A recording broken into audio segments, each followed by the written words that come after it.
بسم اللہ الرحمن الرحیم۔ السلام علیکم۔ کہانی ہب آفیشیل میں خوش آمدید۔ آج پھر دوستوں میں آپ کے لیے ایک بہت ہی اچھی اور سچی کہانی لے کر آئی ہوں۔ نئے آنے والے دوستوں سے گزارش ہے کہ وہ میرا چینل کو سبسکرائب کریں اور بیل آئیکن کو پریس کریں۔ تو چلیں بڑھتے ہیں کہانی کی جانب۔ یہ آج سے 20 سال پہلے کی بات ہے۔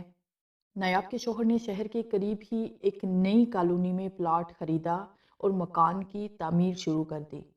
مکان بن کر مکمل تیار ہو گیا۔ پھر نایاب اور اس کا شوہر اور بچے بھی اسی گھر میں شفٹ ہو گئے۔ اس وقت پوری گلی میں صرف 4 یا 5 ہی مکانات تھے۔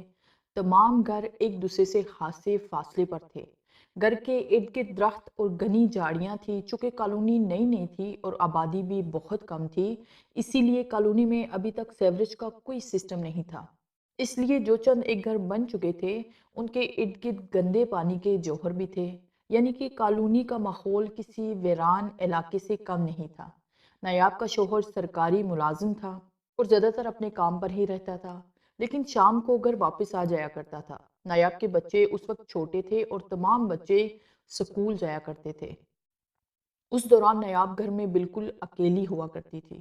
شروع میں جب نایاب گھر میں اکیلی ہوتی تو اسے محسوس ہوتا کہ اس گھر میں وہ اکیلی نہیں ہے، اس کے علاوہ بھی کوئی گھر میں موجود ضرور ہے، لیکن نظر کوئی نہیں آتا تھا۔ اسی طرح کافی عرصہ گزر گیا۔ نایاب جان چکی تھی کہ اس گھر میں جنات کا بسیرا ہے۔ نایاب کے مطابق گھر میں چہل قدمی کی آہٹ محسوس ہوتی تھی، لیکن خاص بات یہ تھی کہ کچھ عرصہ بعد نایاب کو اس سب کی عادت ہو گئی تھی، کیونکہ یہ جو بھی مخلوق تھی اس نے ابھی تک ان لوگوں کو کوئی نقصان نہیں پہنچایا تھا۔ چونکہ علاقہ سنسان تھا اور نایاب گھر سے اکیلی بھی ہوتی تھی، تو ظاہری طور پر اسے ان سب چیزوں سے ڈر لگنا چاہیے تھا۔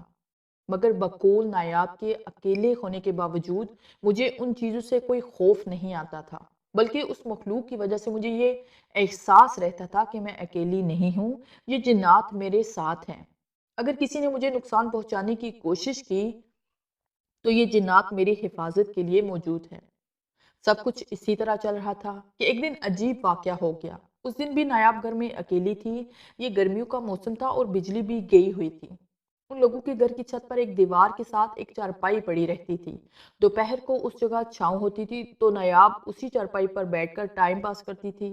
یہ تقریباً دوپہر کے 12 بجے کا وقت تھا۔ نایاب اس چارپائی پر نیند کر رہی تھی کہ اچانک اسے کہیں سے مزے کے کھانوں کی خوشبو آنے لگی۔ نایاب کی آنکھ کھل گئی۔ یہ بہت مزے کی خوشبو تھی۔ تھوڑی دیر تک نایاب چارپائی پر لیٹی رہی، پھر اس نے سوچا کہ آخر یہ خوشبو کہاں سے آ رہی ہے۔ اسے محسوس ہوا کہ جیسے یہ خوشبو ہمارے ہی گھر کے ساتھ والے خالی پلاٹ سے آ رہی ہے۔ نایاب چارپائی سے اٹھی اور اپنے گھر کی چھت سے ساتھ والے پلاٹ میں جھانک کر دیکھنے لگی۔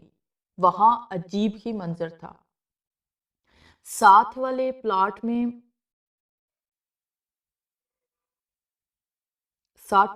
میں بہت سارے مرد اکٹھے تھے۔ تمام لوگوں نے سفید کپڑے پہنے ہوئے تھے۔ ایسے سفید کپڑے نایاب نے اپنی زندگی میں کبھی نہیں دیکھے تھے۔ ان تمام مردوں کے قد عام انسانوں سے بڑے تھے۔ وہاں شاید کوئی تقریب چل رہی تھی۔ بڑی بڑی دیگوں میں مزے کے کھانے تیار ہو رہے تھے، جن کی خوشبو بہت ہی مزیدار تھی۔ یہ سب دیکھ کر نایاب کے منہ میں پانی آ گیا۔ اس نے سوچا کہ کاش مجھے بھی یہ سب کھانے کو مل جاتا۔ بس ابھی وہ یہ سب سوچ ہی رہی تھی کہ اچانک اسے محسوس ہوا جیسے اس کا پیٹ کھانے سے بھر گیا ہے، جیسے ابھی اس نے بہت مزے کا کھانا کھایا ہو۔ مزے کی بات یہ تھی کہ نایاب نے کھانے کا ذائقہ اس کے منہ میں ابھی بھی محسوس کر رہی تھی۔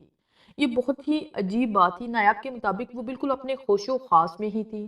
اس نے خود وہ کھانا نہیں کھایا تھا، مگر پھر بھی اچانک پیٹ بھر چکا تھا۔ نایاب کافی دیر تک چھت سے یہ تقریب دیکھ رہی تھی اور جب دیکھ کر تھک گئی تو وہ چھت سے اتر کر نیچے اپنے روم میں چلی آئی۔ یہ تقریب جنات کی شادی کی تھی۔ جنات کی شادی دیکھنے کے بعد جب نایاب چھت سے نیچے اتر آئی تو تھوڑی دیر میں اس کے بچے بھی اسکول سے واپس آ گئے۔ نایاب نے بچوں سے کہا کہ ساتھ والے خالی پلاٹ میں کسی کی شادی وغیرہ کی دیگیں پک رہی ہیں۔ میں نے تو کھانا کھا لیا ہے، آپ لوگ بھی کھائیں۔ یہ سن کر بچوں نے کہا کہ ہم تو ابھی باہر سے آئے ہیں، وہاں تو کوئی دیگ نظر نہیں آئی۔ نایاب بولی کہ کیسی باتیں کر رہے ہو، میں نے ابھی چھت سے دیکھا ہے اور کھانا بھی کھایا ہے۔ یہ دیکھو میرے ہاتھوں سے زردے کی خوشبو بھی آ رہی ہے ابھی تک۔ یہ سن کر بچے بھی ایک بار پھر باہر دیکھنے چلے گئے، مگر وہاں تو وہی پرانے درخت اور جھاڑیاں تھی، اس کے علاوہ کچھ بھی نہیں تھا۔ بچوں نے ماں کو بتایا کہ وہاں تو ایسا کچھ بھی نہیں ہے، لگتا ہے آپ مذاق کر رہی ہیں۔ یہ سن کر نایاب چھت پر چلی گئی اور جب ساتھ والے پلاٹ میں جھانک کر دیکھا تو وہاں واقعی ہی کچھ نہیں تھا۔ بقول نایاب کہ ایسا کھانا میں نے زندگی میں کبھی نہیں کھایا تھا اور نہ ہی کبھی کھانے کی اتنی پیاری خوشبو سونگھی تھی۔ اس کھانے کی خوشبو کافی عرصہ تک میرے ذہن میں سمائی رہی تھی۔ اس طرح یہ بات آئی گئی ہو گئی، مگر آہستہ آہستہ نایاب کو پورا یقین ہو چکا تھا کہ ہم اس گھر میں اکیلے نہیں رہتے، یہاں ہمارے علاوہ بھی کوئی اور مخلوق رہتی ہے۔ مگر ان کی خاص بات یہ تھی کہ یہ جنات کسی کو کوئی بھی نقصان نہیں پہنچاتے تھے بلکہ فائدہ ہی دیتے تھے۔ بقول نایاب کے جب ہم کہیں پیسے حفاظت سے رکھ دیتے تھے تو اکثر ان میں اضافہ ہی ہو جاتا تھا، اور یہ اضافہ اکثر 5,000 تک بھی ہوتا تھا۔ ایسا ایک بار نہیں ہوا بلکہ کئی بار ہوا۔ جب کچھ عرصہ بعد ہم پیسے واپس اٹھاتے تو کبھی 1,000 زیادہ ہوتا، کبھی 2 یا 3,000 کا اضافہ ہو جاتا تھا۔ یہ بالکل سچ بات ہے۔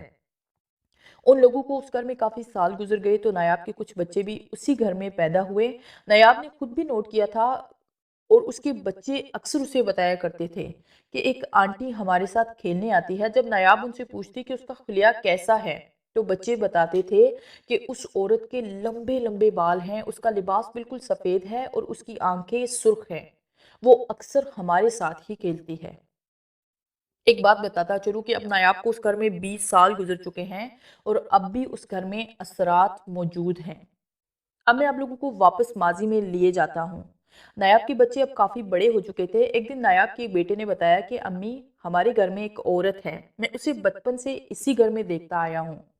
اب بھی وہ اکثر نظر آتی ہے، جب ہم ٹی وی دیکھ رہے ہوتے ہیں تو اکثر وہ بھی دروازے کے بالکل بیچ میں کھڑی رہتی ہے اور ٹی وی کی طرف ہی دیکھتی رہتی ہے۔ نایاب نے مجھے بتایا کہ ایک دن رات کے وقت ہم سب لوگ صحن میں بیٹھے ہوئے تھے تو اچانک کمرے سے برتنوں کے گرنے کی آوازیں آنے لگی۔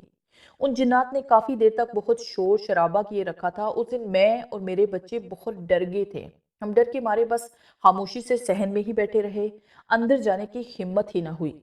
ہم لوگ قرآنی آیات کا وٹ کرتے رہے، پھر کچھ دیر بعد ماحول پر سکون ہو گیا تھا۔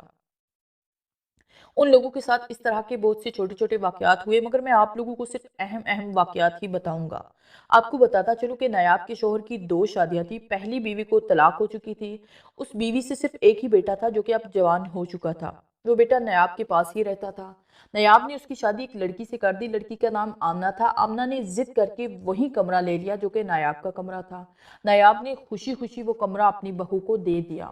کچھ عرصہ تک تو سب ٹھیک ٹھاک رہا، لیکن پھر گھر کے حالات خراب ہونا شروع ہو گئے۔ آمنہ کی اپنی ساس سے کچھ خاص نہیں بنتی تھی۔ اس نے کوشش کی کہ کسی طرح ساس اور سسر کو اس گھر سے نکلوا دوں۔ شاید اس نے کالے جادو کا سہارا بھی لیا۔ ہوا کچھ یوں کہ نایاب کا خاوند گھر چھوڑ کر اپنے گاؤں والا گھر رہنے چلا گیا۔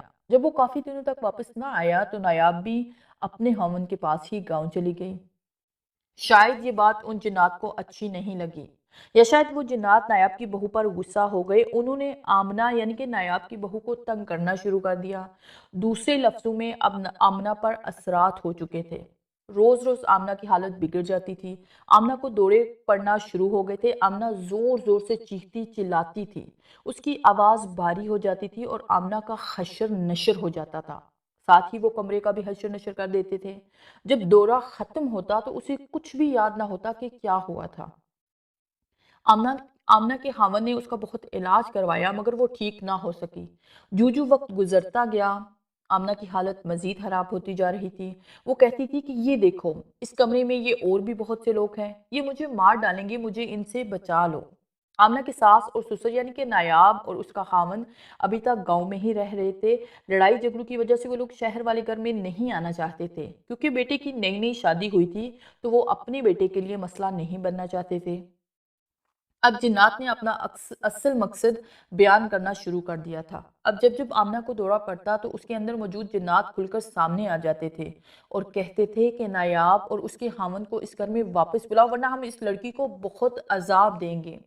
اسی دوران آمنہ نے اپنا کمرہ بھی چھوڑ دیا اور دوسرے کمرے میں شفٹ ہو گئی، مگر اس کی حالت وہیں رہی۔ کئی جگہ سے دم درود کرانے پر وقتی طور پر تو حالت سنبھل جاتی تھی، مگر اصل مسئلہ حل نہیں ہو رہا تھا۔ آمنہ کا خاوند بہت پریشان رہتا تھا۔